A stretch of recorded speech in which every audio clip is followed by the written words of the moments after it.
Hello दोस्तों, अब हम आ गए हमारे एक्सरसाइज 1.3 पे। इस एक्सरसाइज में हमें √2, √3, √5 और ऐसे कई इरेशनल नंबर्स को हमें इरेशनल प्रूफ करना होगा। तो हम ये प्रूफ करने के लिए जो बेसिक्स हैं हम वो पिछले वीडियोस में पढ़ के आ रहे हैं। अगर आपने वो नहीं देखा है so please visit that videos, the link is in the description box. अभी हम चलते हैं अपने क्वेश्चन की ओर। यहाँ पे क्या बोला हुआ है कि √5 को आपको इरेशनल प्रूफ करना है। तो अभी हम किस मेथड से करने वाले इस क्वेश्चन को? हम इस क्वेश्चन को करने वाले हैं बाय मेथड ऑफ कंट्रडिक्शन से। ठीक है, we are going to prove this √5 as irrational by method of contradiction. अब मेथड ऑफ कंट्रडिक्शन क्या होता है ये भी मैं आपको पिछली वीडियो में समझा चुका हूं। ठीक है, तो सबसे पहले हम लिखेंगे कि we assume that √5 is rational. तो मेथड ऑफ कंट्रडिक्शन क्या कहता है? मेथड ऑफ कंट्रडिक्शन कहता है कि पहले आप इसको रैशनल मान लीजिए, फिर आप इसको फाइनली प्रूफ कर दीजिए कि रैशनल नहीं है, तो वो उस समय अपने आप ही इरेशनल प्रूफ हो जाएगा। Therefore it can be represented, इसको हम दिखा सकते हैं इन फॉर्म ऑफ p/q और where q is not equal to 0। इसका भी मैं रीजन आपको समझा चुका हूं पिछली वीडियोस में, where q is not equal to 0। ठीक है, और एक कंडीशन और है कि p and q are coprime. Coprime का मीनिंग भी मैं आपको समझा चुका हूं। ठीक है, ठीक है। अब क्योंकि ये √5 क्या है, एक इरेशनल नंबर है, हम मान के चल रहे हैं, तो हमने क्या लिखा? √5 इज इक्वल्स टू p/q। ठीक है, अभी क्या है, सिंपल सी बात है, हम दोनों साइड स्क्वायर कर देते हैं, कोई बहुत बड़ा काम नहीं है। हमने दोनों साइड स्क्वायर करा, क्या हुआ? √5 का स्क्वायर क्या हो गया? जब भी रूट का स्क्वायर होता है तो सिंपल सी बात है, आपको स्क्वायर से रूट काट देना है, सिर्फ 5 बच जाएगा। ठीक है, इज इक्वल्स टू p²/q²। ठीक है, तो p² क्या हो गया? p² is equals to 5q², और q² क्या हो गया? p²/5। अब यहां पे अपॉन में 5 है, इसका मतलब क्या है? p² is divisible by 5, is divisible by 5। ये जो p² है ये डिविजिबल है 5 से। अब क्योंकि p² अगर डिविजिबल है 5 से तो इसका मतलब p भी डिविजिबल है 5 से, तो हम ये लिख सकते हैं देयरफॉर p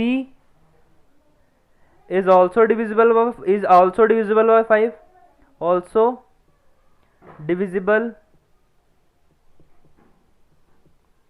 बाय 5। अब p भी डिविजिबल है 5 से, since p is divisible by 5, p is divisible by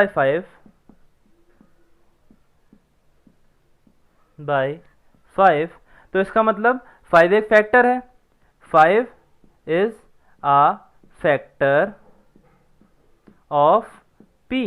ठीक है, तो हम क्या लिख सकते हैं कि p, अब क्योंकि p 5 जो है एक फैक्टर है p का, तो क्या हम ये बात नहीं लिख सकते कि p is equals to 5 times m, मतलब कुछ m ले लिया हमने, क्योंकि 5 उसका फैक्टर है तो 5 इंटू m लिख सकते हैं हम उसको। अब हम इसको अपनी पिछली वाली इक्वेशन में डालेंगे तो क्या हो जाएगा? वो √5 is equals to p that is 5m p/q, और p की जगह पे हम 5m डाल देते हैं, तो √5 क्या हो जाएगा? 5m/q। ठीक है, सेम वही काम, दोनों तरफ स्क्वायर करना है, तो क्या हो जाएगा? 5 इज इक्वल्स टू 25m²/q²। ठीक है, ये क्या हो गया? 5 से 25 कट गया, 5 5 25। ठीक है, तो क्या हो गया? q² इज इक्वल्स टू, अभी बॉर्डर के उस पार चला जाएगा, इज इक्वल्स टू इस तरफ है, तो q² is equals to 5m²। जैसे ही इज इक्वल्स टू की उस तरफ गई चीज, ये डिवाइड में थी, उधर मल्टीप्लाई में हो गई 1 के साथ, तो क्या होगा q square is equals to 5m²। तो इसको हम क्या लिख सकते हैं, m² is equals to q square by 5। अब क्यू की यहाँ पे क्या है, 5 से डिवाइड करा गया है, 5 से डिवाइड करा गया है, इसका मतलब ये डिविजिबल है 5 से, therefore it is divisible, it is divisible by 5, क्योंकि क्यू स्क्वायर डिविजिबल बाय 5 है, sorry Q square is divisible by 5, Q square is divisible by 5, therefore Q is also divisible by 5, also divisible by 5। अब क्योंकि Q भी divisible by 5 है और P भी divisible by 5 है, तो इसका मतलब क्यू का भी फैक्टर एक 5 है और एक पी का भी फैक्टर 5 है।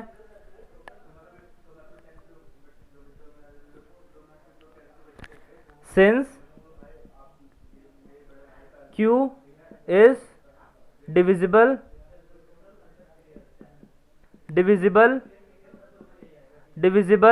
Bye 5,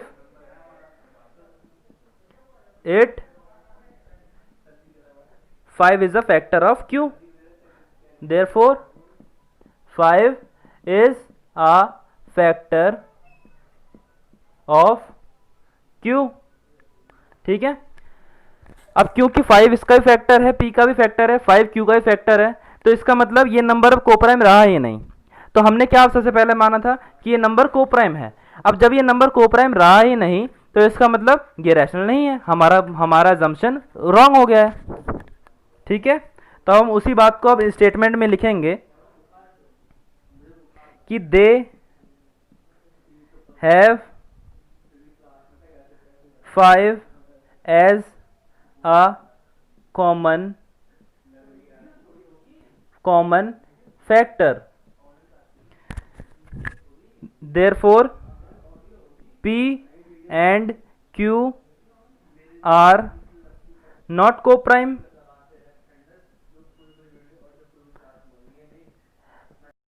because they are not coprime, because they are not coprime, क्योंकि अब ये कोप्राइम नहीं रहे तो हमारा अजम्पशन गलत हो चुका है। Since they are not coprime, since they are not coprime, our assumption is wrong. This is not a rational number,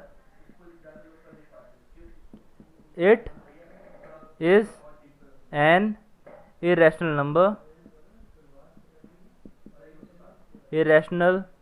number,